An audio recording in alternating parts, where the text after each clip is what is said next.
So, if I want to try AI training work, should I start with Micro1, Mercor, or Outlier? Oh man, that is really the ultimate question right now. Right. It is the most common beginner question out there. Yeah, and well, the truth is that the answer is not just a simple one-size-fits-all kind of thing. I mean, that makes sense. You can't just pick one randomly.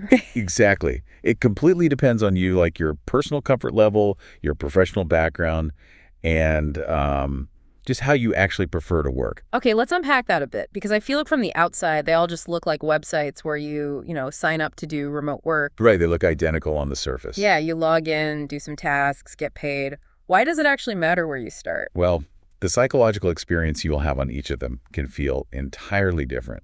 For anyone listening who is just starting out, there are um, basically four major factors you need to consider about yourself. Oh, I love a good framework. Walk us through those four factors. Okay, so first, you need to decide whether you prefer written tasks or, verbal interviews. Right.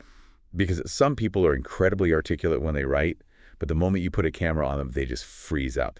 Yeah, I definitely know people who can write a brilliant essay but absolutely despise video call. Exactly.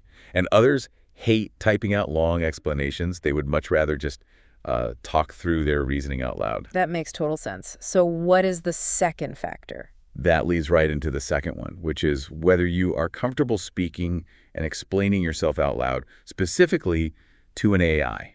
Oh, wow, to an AI. Yeah, it is one thing to chat with a human recruiter who might, nod and smile and give you some visual feedback. Right, human interaction. But it is an entirely different experience to articulate complex logic to a machine learning system that is recording and analyzing your responses in real time. That sounds incredibly intimidating, honestly. It is basically like auditioning for an algorithm. It often feels exactly that way. So the third factor is your background. You really need to ask yourself whether you have strong professional skills in a specific domain. Like specialized skills. Yeah, or if you are starting fresh and just looking for more generalist tasks.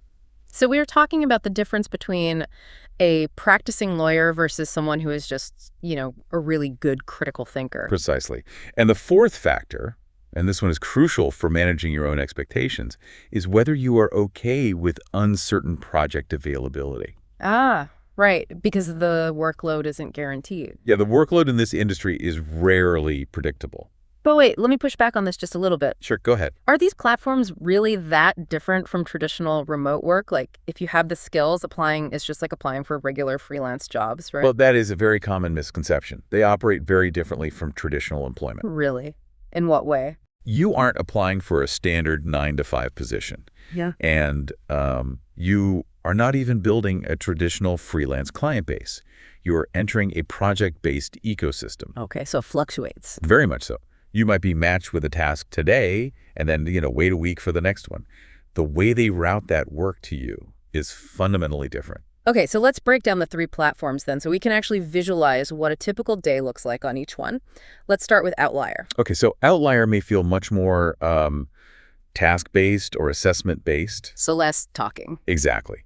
When you apply, the initial barrier relies heavily on written screening assessments rather than face-to-face style video interviews. Oh, that seems like it could be a much better starting point for people who prefer written work. Yeah, for many beginners it is. Once you are accepted, the work is highly text-focused. What does a task actually look like then? Well, a typical task might involve looking at 2 different AI responses to a single prompt, fact-checking them, and then writing a detailed justification for why response A is better than response B. Oh, so it is almost like grading essays for a really smart but occasionally clueless student. That is a perfect way to describe it. And because of that focus on text, it is generally good for learning how AI evaluation tasks actually work at a fundamental level. So you learn the mechanics of checking facts and spotting hallucinations and all that. Right, you learn the actual mechanics, but you have to be cautious with your expectations here. Why is that?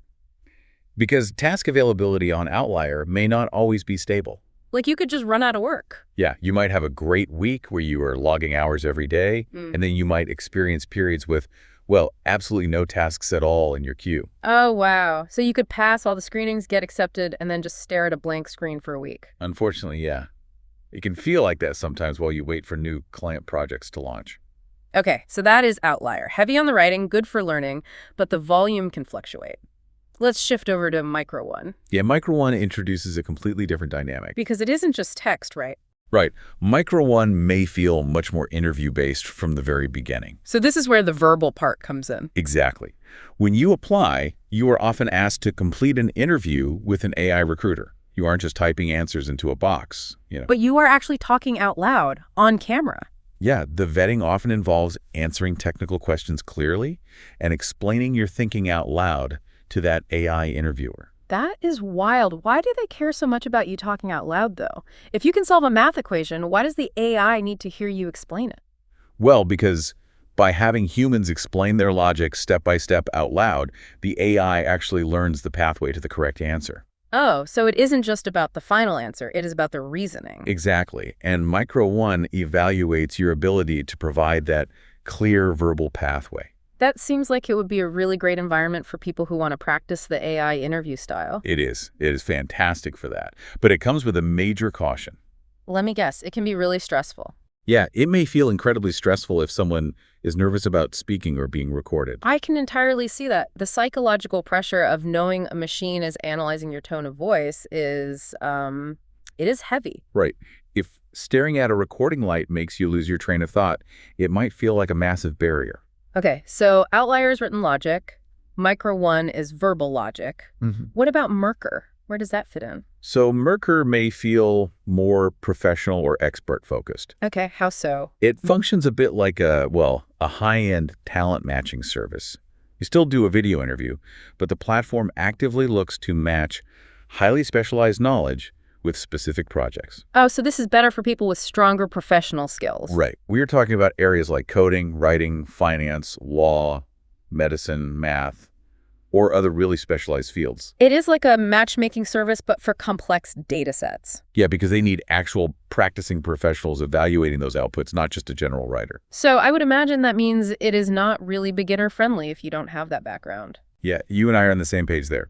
It may not feel as beginner-friendly for people without a strong background because the vetting actively looks for specific domain expertise. Okay, I want to take the perspective of a hesitant beginner right now, someone who is listening and feeling a bit overwhelmed by all this. Sure, let's do it. I am going to fire off some really simple practical questions, and you tell me what you think.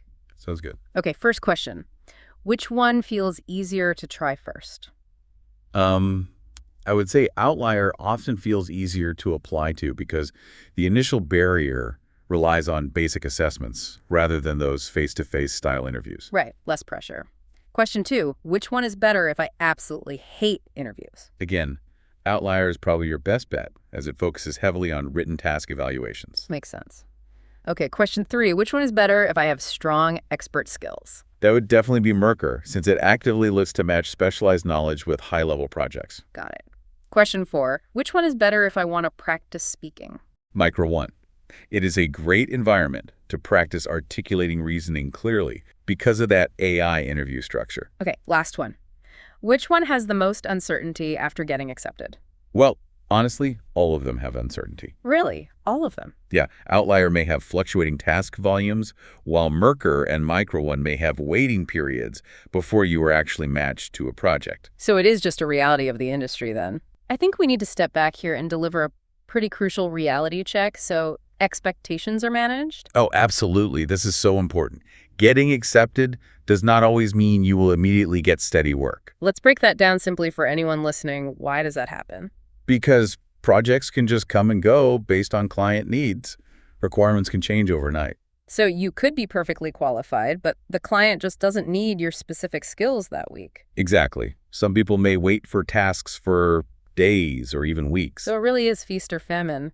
What is the strategy then to handle that? The best strategy is that it is better not to depend on only one platform. So you should treat them as possible opportunities, not guaranteed salaries. Right, exactly. Treat them as opportunities. That is such great advice. Okay, let's wrap this up with a clear, simple summary of the 3 platforms for you. So good. Try Outlier first if you prefer written tasks and want to understand AI training work.